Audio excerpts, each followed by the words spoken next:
Hi everyone, this is Miss LB with a little homework help video for you. I'm going to show you today how to solve a problem from each night's homework for the week. So number 2 says, solve using your place value chart and place value discs. Unbundle a 10 if needed. Think about which problems you can solve mentally too. I'm going to show you one that you can't solve mentally. Students should have brought home a paper place value chart and paper place value discs that they can cut out to help solve these problems. I'm using the foam discs that we have here at school. So 58 minus 29, the first thing I'm going to do is represent the minuend, which is the number we take away from, on the place value chart. So you see here I represented 58 with 5 tens and 8 ones. And I'm not going to represent 29 because we're taking away 29. It is the subtrahend.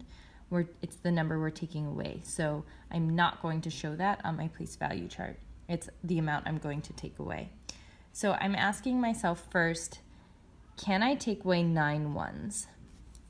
For an example, if I were to write this vertically, do I have enough ones to take away?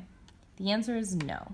So then I think, where can I get more ones? Well, if I decompose or unbundle a 10 and exchange it for 10 ones, 2, 3, 4, 5, 6, 7, 8, 9, 10, then I have enough ones to subtract. So now I don't have 5 ones. The kids don't need to write it yet. We haven't learned that yet. And I have 18 ones, but I'm just writing it for parents today. Now, do I have enough to take away 9 ones? The answer is yes. So I'm going to go ahead and do that. 4, 5, 6, 7, 8, 9. It's really important that kids attend to precision when they're counting that. And now I'm going to write how many ones are left, which is 9, and I need to subtract the tens. I have 4 tens. I need to take away 2 tens. 1, 2, and I have 2 tens left. So again, kiddos should be doing that tonight with their paper place value chart and place value discs that they cut out. Then on Tuesday night, I'm going to show you how to solve it vertically. You're going to follow the same procedure that I just showed, except students are going to now be required to write it vertically. You can see here in the book, one of the things Eureka does is teaches them to draw a magnifying glass around the subtrahend because it helps them realize that this is one whole number, 46, and not just 6 and 4 separated. It doesn't really bother me if they don't draw the magnifying glass, so don't fight with your kiddo over it. They are going to solve again using the place value chart and place value discs. I'm not going to show that just for the sake of time, but what they should realize is I don't have enough ones to subtract. I can't take 8 ones from 6 ones, so I need to decompose or unbundle a 10. And now I have 3 tens and 10 ones, or sorry, excuse me, 16 ones. 16 minus 8 is 8. 3 minus 1 is 2. Again, they should use their chart to do this. They can't yet just do it vertically and abstractly like this. They're not ready. The directions right here say use place value discs to solve each problem. They should do that. All right.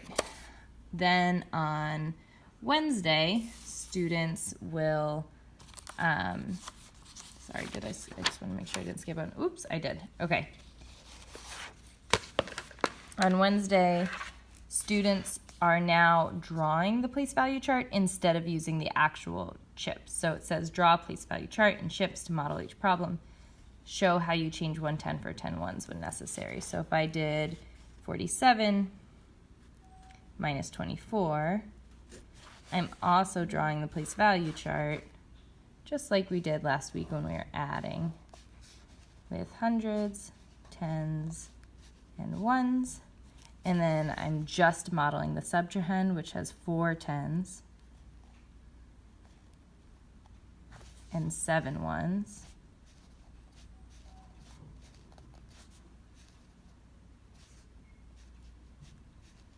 Then I'm going to ask myself, do I have enough ones to take away 4 ones? The answer is yes. So I can go ahead and cross off 4 ones. 1, 2, 3, 4. Again, kids need to really be precise here and make sure they cross off only 4. And then I'm going to ask myself, do I have enough 10s to subtract? The answer is yes. So I can take away 2 10s. And so then my difference is 23. Let's just do a quick example of what it should look like if you don't have enough ones to subtract. So I'm going to write this vertically. That's my first step.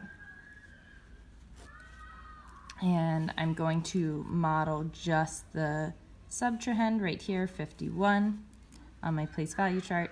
Again, I'm not modeling 39 because it is the amount we're taking away. I'm going to ask myself, do I have enough ones to take away 9? The answer is no. So I'm going to unbundle or decompose a 10 into 10 ones, 2, 3, 4, 5, 6, 7, 8, 9, 10. I was being careful to draw 5 groups there. Now I don't have 5 10s anymore. I have 4 10s. And I don't have 1 1 anymore. I have 11 ones. I'm going to take away 9. 1, 2, 3, 4, 5, 6, 7, 8, 9. I have 2 ones left. I'm going to take away 3 10s. 1, 2, 3. I have 1 10 left. All right, and then lesson 14 homework is a very similar process, but I want to show you what happens if we have a 0 in the 1 spot. So I'm going to model 150. There are 0 ones. I can't take away any 1s, so I'm decomposing a 10 into 10 ones.